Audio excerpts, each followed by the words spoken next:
dulu ya, ini apa bagian Sunita Theravada ya.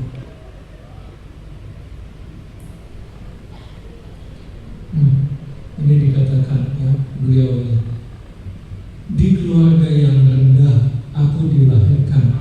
Nietzsche ya, Nietzsche itu benar.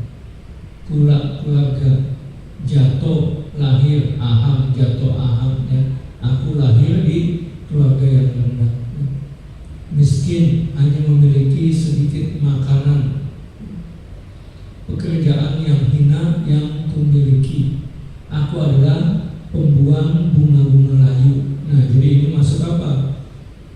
Kelasnya udah di luar kasta ini ya.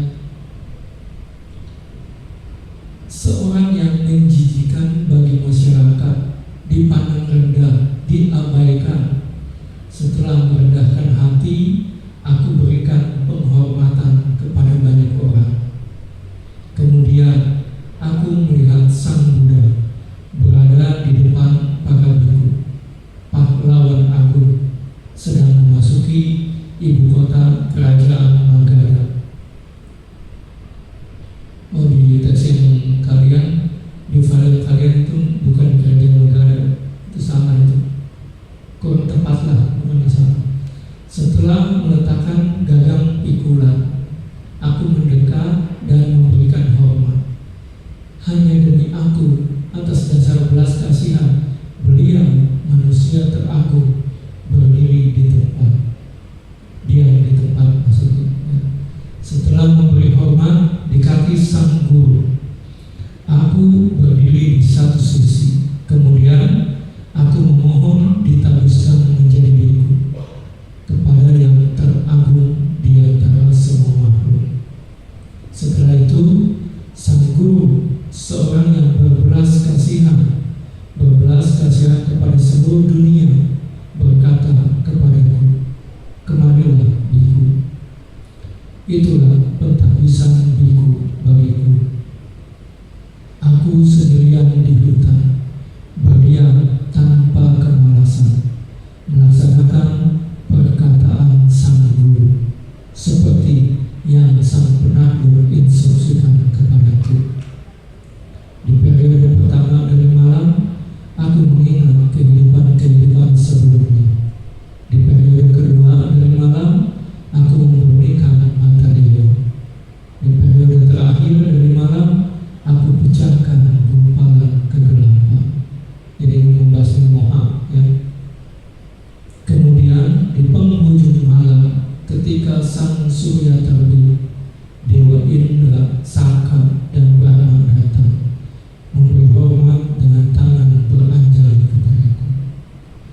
Hormat kepada Anda, oh manusia keturunan Buddha. Hormat kepada Anda, oh manusia agung. Kepada Anda yang racun-racun mentalnya telah lenyap, asawa yang racun mental. Anda Tuhan layak menerima penghormatan, oh persembahan.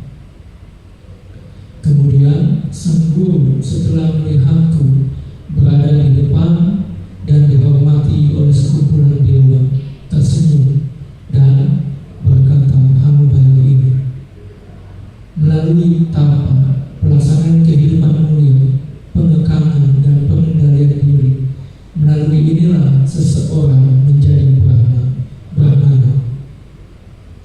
Dia adalah seorang Brahmana agung. Nah, di sini Brahmana artinya apa? Arahat. Ya. Biasanya itu Brahmana adalah kasta, ya, kasta Brahmana. Mereka ini mengklaim dari mulut para Brahma, ya, lahir dari mulut para Brahma. Ya. Padahal ada Sang Buddha, padahal lahir dari ibunya. Ya. Tapi mereka mengklaimnya apa? Dari mulut Brahmana. Ada Brahmana Bharadwaja atau siapa gitu, dari kepalanya Brahma. Ya. Itu Brahmana paling arogan kalau salah. Ya. Bante lupa kasih Bharadwaja atau apa dah. Ya. Nah, ini kayaknya yang di sini ya Dia kan saya emang tadi kan orang-orang itu percaya Brahmana itu kerabat Brahma, ya kan?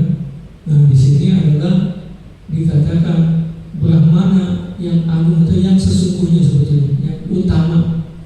Kayak mantra utama, berkah yang tertinggi atau berkah yang betul-betul berkah. Ya. Nah, ini Bante kasih contoh di file kalian belum ada. Ya. Di sini contohnya. Dan pada syair 386, ya. Duduk tenang, bermeditasi tanpa noda. Tugas telah selesai dilaksanakan. Di sini tugas telah diselesaikan tanpa racun-racun mental, tanpa asawa. Tujuan utama atau tertinggi telah tercapai. Dia aku katakan seorang Brahmana. Jadi maksudnya apa ini? Arahat Brahmana itu, ya. Nah di sini juga jelas. Dia yang dengan jasmani, dengan ucapan, dengan pikiran tidak melakukan perbuatan buruk, terkendali dalam hal ini, dalam tiga hal ini. Dia dikatakan, dia aku katakan seorang Brahmana. Jadi Brahmana di sini maksudnya adalah arahat, ya. Nah kalau kalian ingat atau sadari, ya, dia ini siapa? Orang yang dilahirkan di keluarga yang hina, ya. Tukang bersihin sampah, ya. Makannya susah, ya. Apakah dia tahu akan jadi arahat? Enggak, ya. Apakah dia tahu terlahir sebagai seorang yang bijaksana? Tidak, ya. Tapi kuncinya di sini, ya. Dia berlatih tanpa kemalasan. Jadi walaupun dikatakan hanya diam di hutan sendirian, maksudnya di sini yang berlatih, ya. Melaksanakan, tolong ingat ini, melaksanakan perkataan sang guru, ujangan sang guru seperti yang diinstruksikan. Ya. Jadi berlatih sesuai dengan dhamma, berlatih dhamma sesuai dengan dhamma. Ya. Jadi bukan berlatih dhamma sesuai dengan keinginan kita, sesuai dengan pemahaman kita sendiri, ya. Jadi banyak kan yang bilang kan sekarang zaman berubah, dhamma pun berubah, ya. Enggak demikian, ya. Hukum alam dhamma enggak berubah. Yang anicca tetap anicca, yang dukkha tetap dukkha, yang anatta tetap anatta, ya. Jalannya tetap dengan meditasi, ya. Ada zaman berubah dengan misalnya hanya melaksanakan sila bisa, nggak bisa seperti itu, ya. Jadi harus hati-hati, ya. Nah ini kalian harus renungkan baik-baik, ya. Jadi apa itu tadi? Bahkan orang-orang yang punya derajat yang sangat rendah, mereka karena berlatih mereka berhasil, ya. Kalian hampir semualah, bukan hampir semua, dari kalian lebih baik keadaan hidupnya dibandingkan dengan mereka, ya. Jadi kalian harus sungguh-sungguh mengkondisikan untuk berlatih. Jangan punya keinginan nanti saja di kehidupan yang akan datang, ya. Itu di buku meditasi ada itu, ya. Ada biku yang ya udahlah pupuk parami aja dulu, nanti di kehidupan berikutnya aku akan berjuang. Masa muda disemangati bahwa kamu harus berjuang di kehidupan ini juga, ya. Jadi jangan nunggu nanti-nanti. Dhamma ini semakin lama semakin menyimpang, ya. Kalau nunggu nanti-nanti, kalian mungkin nggak bisa ketemu dhamma yang sebaik sekarang. Bahkan yang sekarang saja sudah banyak menyimpangnya, ya. Jadi harus betul-betul berjuang. Nah, tadi Bante katakan, kan, yang telah baca ini, kalau begitu kalian membaca, ya kan, hati kalian berdebar, ya, merinding, itu kemungkinan sudah sangat cukup, ya.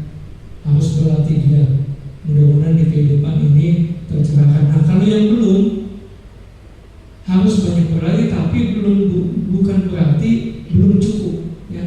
Bukan berarti belum cukup. Mungkin subjeknya atau damai yang Anda baca ini belum cocok dengan karakteristik Anda. Kayak dulu, Bante SMA udah belajar agama Buddha, Pancasila, nggak tertarik sama sekali, ya, nggak ada keinginan untuk memahami sama sekali. Tapi begitu mendengar Abhidhamma langsung tertarik, ya. Jadi ada kondisi di mana, ya, kita itu belum ketemu dhamma yang pas, yang sesuai dengan yang kita telah pupuk di kehidupan sebelumnya. Tapi kalau kita nggak berusaha, kita nggak akan ketemu, ya. Kalau kita nggak berusaha, kita nggak akan ketemu. Nah, Bante ingin kasih contoh lagi, ya. Ada kenalan Bante, ya. Dia ini anggaplah cukup pintar main gitar, ya. Cukup pintar main gitar. Diajarkan ke anaknya nggak ngerti, nggak bisa. Main gitar itu yang biasa bagaimana? Kan pakai kunci, ya kan, digenjreng gitu kan? Itu yang biasa itu. Tahu kalau main gitar yang tahap paling ahli itu bagaimana? Disebutnya finger style, gaya bebas, ya. Nggak mencet kunci, ya. Jarinya bebas, bergerak dulu, ya. Nah, anaknya diajarin nggak bisa digenjreng. Tapi sekarang kan di handphone banyak, ya kan, mungkin di YouTube, ya kan, dia belajar dari situ langsung bisa yang tingkat paling jago. Ya karena apa? Diajarin sama bapaknya yang biasa, nggak tertarik dia, ya kan? Begini mau membosankan, ya kan? Ternyata begitu dia ketemu yang canggih, ya kan, yang tinggi, langsung bisa dia. Kan kebiasaan orang itu beda-beda, kesukaan orang beda-beda, ya kan? Tapi apa? Dia mau belajar, jadi apa? Dia bisa menemukan yang cocok dengan dia. Kalian pun harus demikian, ya. Kalian harus mengkondisikan, terus mencari, terus belajar, terus praktek. Suatu saat akan ketemu yang cocok, ya. Tapi Bante ingin ingatkan, Wipasana cocok dengan siapapun. Nggak ada yang nggak cocok, ya. Karena harus dengan Wipasana, nggak ada cara lain. Harus dengan melihat anicca, dukkha, anatta. Dan caranya ya cuma begitu saja. Dengan satipatthana, ya. Kalau yang samatha ada banyak, ya kan. Kalau yang nafsunya besar pakai asubha, ya kan. Kalau yang marahnya tinggi pakai metta dulu, ya kan. Bisa beda-beda persepsinya. Nah, itu sulit. Tapi kalau yang namanya mau capai kesucian harus Wipasana, dan itu jalannya sudah pasti harus Wipasana. Nggak bisa keluar dari anicca, dukkha, anatta. Tapi masalahnya misalnya saya cocoknya dengan pernapasan, dengan kebun-kepis, atau dengan meditasi jalan. Ini harus apa? Dipraktekkan. Nanti akan ada kecenderungan, saya lebih cocok dengan meditasi jalan, saya lebih cocok dengan meditasi dulu, ya. Tapi untuk bisa mengetahui itu, kalian harus praktekkan semuanya. Karena sekalipun kalian cocok dengan duduk, kalian nggak bisa duduk selamanya, nggak bisa duduk terus menerus. Harus berlatih jalan juga, berdiri juga, berbaring, atau kegiatan sehari-hari, ya. Nggak bisa kalian duduk terus menerus, ya kan? Jadi kuncinya adalah berlatih dulu semangat. Kita nggak perlu pikir saya ini dari golongan A, saya ini dari golongan B. Yang penting sekarang kita sudah lahir jadi manusia, dan masih ada, ya kan? Harus berjuang sungguh-sungguh. Terlepas apakah kalian rumah tangga atau bukan, yang penting jalan yang benar. Dia yang berjalan di jalan yang benar, dia akan mencapai tujuan, ya. Jadi ingat-ingat cerita ini tentang Supa Buddha, tentang Bante Sumita, tentang Bante Lokasatissa, ya. Itu apa? Kalau kalian renung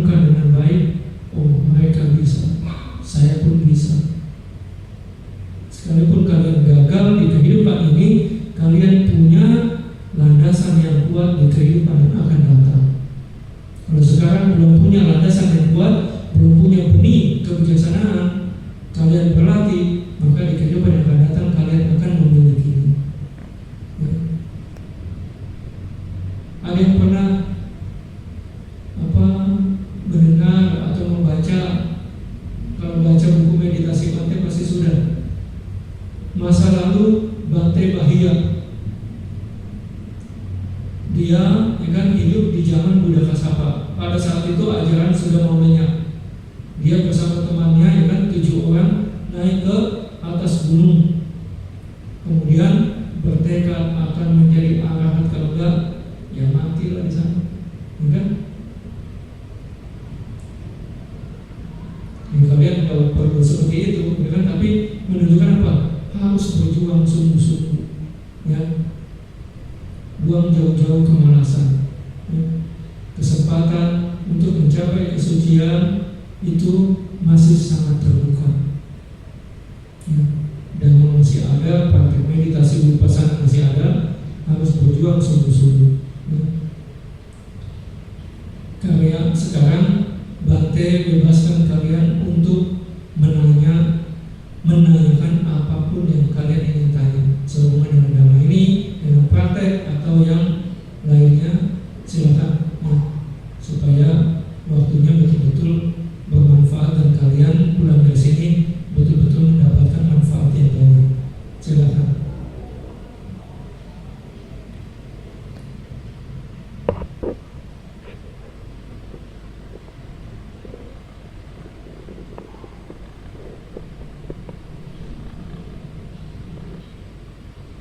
Oke, Bante tanyalah. Sekarang setelah kalian mendengar ini, mengetahui beberapa kisah dari orang-orang yang berada di status yang sangat rendah, mereka bisa mencapai kesucian. Sekarang, apakah kalian yakin bisa mencapai kesucian? Yakin. Masih sedikit yang tahu.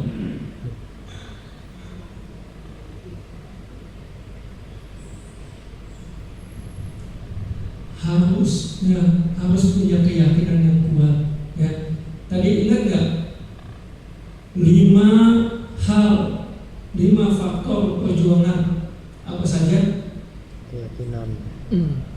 Keyakinan, kemudian kesehatan, apa? Kesehatan, kejujuran, semangat, usaha yang kuat, kegigihan, semangat, dan kebijaksanaan, ya. Nah, kebijaksanaan vipassana yang keempat ini, ya, itu harus dicapai dengan berlatih. Anda terlahir sebagai Tihetuka, tapi tidak langsung punya kebijaksanaan melihat fenomena sebagai timbul tenggelam. Kalau Anda nggak berlatih, kebijaksanaan ini nggak terkondisi untuk keluar. Kalau yang keempat nggak tercapai, yang atas yang nggak bakal tercapai, ya. Jadi mau nggak mau kalian harus berlatih. Demi apa? Mencapai yang keempat ini, kebijaksanaan keempat, melihat fenomena muncul dan tenggelam, ya. Kalau kalian bisa mencapai itu, kalian bisa betul-betul meyakinkan diri kalian bahwa di kehidupan ini juga saya bisa mencapai kesucian. Kalau baru terlahir sebagai Tihetuka, belum tentu, ya. Keyakinan, ya kan? Di buku meditasi Bante jelaskan itu, ya. Yang lebih penting adalah keyakinan pada diri kita, pada kemampuan diri kita, bukan keyakinan pada Buddha dan Sangha. Tadi Supa Buddha yakin belum kepada Buddha dan Sangha? Belum, ya kan? Si anak kecil ini, ya kan? Bante Tisa belum punya keyakinan, ya kan? Ada yang baca itu nggak? Telepunika. Dia masih tahu ke siapa itu? Brahmana. Seorang Brahmana, kan? Brahmana Sotea. Mungkin di sini nggak ada, tapi di sutta lain dikasih tahu. Nah, si Brahmana ini bahkan berpandangan salah, kan? Iya nggak? Bahkan berpandangan salah. Tapi ketika dia, ya kan, mendengarkan penjelasan, ya kan, dia langsung tergugah. Ini bagaimana apa? Belajar, mendengar di kebaktian atau apa gitu. Karena Anda mendengar, muncul itu kondisi-kondisi yang telah Anda pupuk. Begitu mendengar suta A atau suta B atau abidama, terkondisi dia. Tapi kalau kalian nggak mengkondisikannya, nggak belajar, ini nggak bisa keluar, nggak bisa terkondisi. Ya. Dia terkondisikannya apa? Ketemu ini budak pembawa air, gitu. Dikasih tahu begini, buat apa itu ngerendam? Kalau saya mah emang harus ngerendam karena saya orang rendah, tugasnya emang ngambil air. Kalau enggak ya bisa dimarahin majikan. Ya. Jadi apa? Harus ada kondisi yang kita lakukan sehingga apa, kondisi ini bisa muncul. Ya. Kalau kita enggak berjuang, sulit bisa muncul. Ya. Kecuali itulah karmanya betul-betul baik, kayak tadi ini kan si anak kecil ketemu Bante Sari Putra, ya kan? Kebetulan yang sulit didapat pada saat ini. Ya. Dulu Bante kenapa bisa tertarik kepada agama ini? Karena Bante ya mau mengkondisikan. Bante cuma dikasih tahu, itu di Padum ada pelajaran abidama. Kamu bisa nanya apapun, ya kan? Biasa untuk menghargai teman, ya kan? Ya sekalian mau tahu juga, karena Bante udah KTP nggak tahu apa-apa, ya Bante datang. Tapi kan kenapa? Karena Bante mengkondisikan untuk datang. Kalau enggak, Bante nggak pernah mendengar sama sekali tentang abidama, nggak pernah akan tertarik dengan damai. Ya. Jadi kalian harus mengkondisikan diri kalian. Ya. Suatu saat akan ketemu. Oh, kalau nggak dikondisikan nggak akan keluar. Ya, karmanya akan terpendam terus. Ya. Buah-buah karma yang akan bisa muncul karena nggak dikondisikan, dia akan terpendam. Ya, jadi harus dikondisikan. Ada yang ingin bertanya?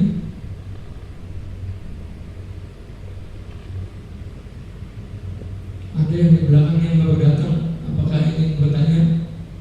Nggak apa-apa, tanya bebas atau apa. Dan pada kalian Anda tadi Bante lihat potret apa? Ngerti nggak di potret buat apa di potret? Ini kan di foto.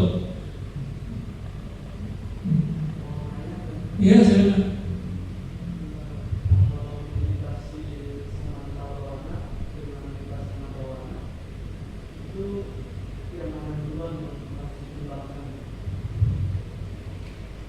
Bisa salah satunya bebas, bisa samatha dulu atau bisa wipasana dulu, ya bebas. Nah nanti apa, dengan Anda mempraktekkan itu, Anda akan tahu lebih cocok yang mana. Ya. Jadi contoh nih, ya kan ada dua alat musik, ya kan, piano sama gitar misalnya, kan, mana duluan yang harus kita pelajari? Nggak tahu kan? Kita coba, ya kan? Nanti kita akan tahu, oh yang ini lebih cocok. Ya. Dan harus begitu dipraktekkan. Ya. Kalian yang belum pernah mencicipi ada dua makanan, ya kan? Disajikan ada dua makanan, ya kan? Ditanya, mana yang lebih cocok? Nggak tahu, belum pernah nyobain sama sekali, ya kan? Yang dicobain, setelah dicobain, kita akan tahu. Ya, jadi harus dipraktekkan dalam ini. Ya. Jadi baik itu samatha ataupun wipasana, bisa yang mana yang lebih dulu nggak jadi masalah. Ya, mau samatha dulu bisa, mau wipasana dulu juga bisa. Ya. Kalau Bante milihnya wipasana terlebih dahulu. Ya. Jadi kalau Bante itu orang yang pede, kan? Kalau wipasana kita praktekkan pertama kali dan bisa, berarti kemudian paraga kita cukup. Kalau udah dijajal lama nggak bisa, berarti kurang, baru ya masuk ke samatha. Tapi kalau kita, ya ini mah pilihan masing-masing ya. Kalau langsung ke samatha dulu, sayang. Jadi apa? Langsung yang terbaik dulu. Ya. Jadi istilahnya kan di buku meditasi Bante kasih tahu,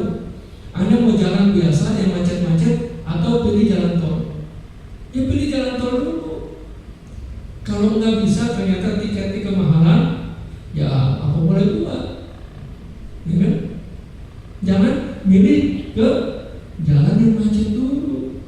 Udah pesimis, saya emang nggak mampu di situ, saya pilih yang ini dulu. Jangan seperti itu, ya. Jadi harus apa? Harus optimis. Tadi kan Buddha bilang, kalian sudah terlahir jadi manusia, Buddha telah muncul, Dhamma telah bersinar, atau masih ada sekarang, kan? Harus berjuang sungguh-sungguh untuk mencapai kesucian, bukan memperbanyak parami, ya, bukan memperbanyak parami, mencapai kesucian di kehidupan ini juga. Jadi kondisikan dengan apa? Dengan belajar dan berlatih. Ada lagi yang ingin bertanya? Kamu yang di belakang yang tadi bertanya, suka berlatih meditasi nggak? Suka? Latihannya apa? Sama tak? Kalau vipassana tahu nggak caranya bagaimana?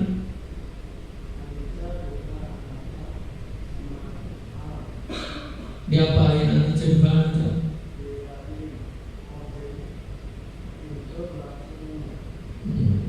Apanya yang diperhatikan? Objeknya misalnya apa?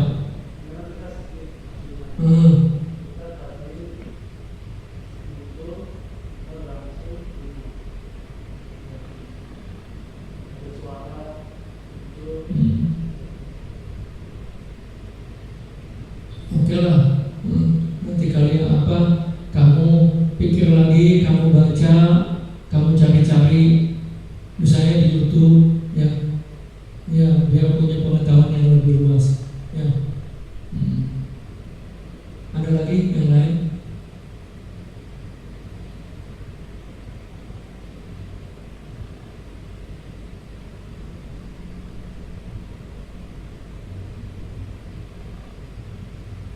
Udahlah kalau nggak ada, itu waktunya udah 9:30 lewat, ya.